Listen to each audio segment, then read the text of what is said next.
మధురమైన పిల్లలు, మీరు దేవతలుగా తయారవ్వాలి. కావున మాయ అవగుణాలను త్యజించండి. కోపం చేయడం, కొట్టడం, విసిగించడం, చెడు పనులు చేయడం, దొంగతనం చేయడం ఇవన్నీ మహాపాపాలు. ప్రశ్న: ఈ జ్ఞానంలో ఎటువంటి పిల్లలు వేగముగా ముందుకు వెళ్ళగలుగుతారు? ఎవరికి నష్టం కలుగుతుంది? జవాబు: ఎవరికైతే తమ లెక్కాచారాన్ని అనగా చార్ట్ను వ్రాసుకోవడం వస్తుందో వారు ఈ జ్ఞానంలో చాలా తీవ్రంగా ముందుకు వెళ్ళగలుగుతారు. ఎవరైతే దేహి అభిమానులుగా ఉండరో వారు నష్టాన్ని పొందుతారు. ఎవరైతే దేహి అభిమానులుగా ఉండరో వారు నష్టాన్ని పొందుతారు. వ్యాపారులకు లెక్కాపత్రాలను వ్రాసుకునే అలవాటు ఉంటుంది.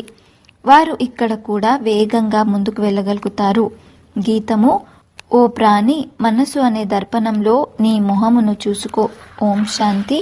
ధారణ కొరకు ముఖ్య సారము. ఫస్ట్ పాయింట్: లోపల మిమ్ములను మీరు పరిశీలించుకొని దైవీ గుణాలను ధారణ చేయాలి. చెడు అలవాట్లను తొలగించాలి. బాబా, మేము ఎప్పుడూ చెడు పనులు చేయము అని ప్రతిజ్ఞ చేయాలి. కర్మాతీత స్థితిని పొందేందుకు స్మృతి చేయడంలో పోటీ పడాలి. ఆత్మిక సేవలో తత్పరులై ఉండాలి. పెద్దలను గౌరవించాలి. వరదానము: బాబాను అనుసరించే పాఠం ద్వారా కష్టమైన దానిని సహజతరం చేసే తీవ్ర పురుషార్థి భవ.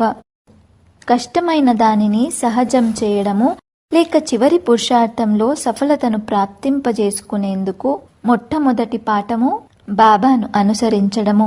ఈ మొట్టమొదటి పాఠమే చివరి స్థితిని సమీపంగా తీసుకొస్తుంది.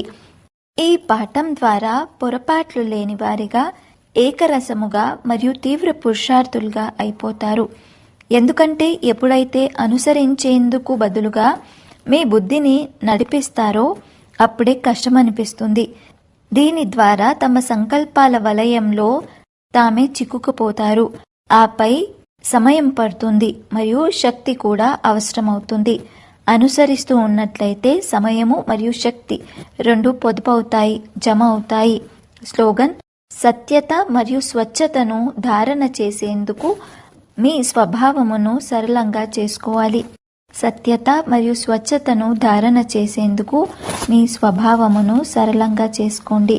अच्छा मीठे मीठे सिक्के लगे रुहानी बच्चों पे रुहानी बाप व दादा का याद प्यार और गुड मॉर्निंग।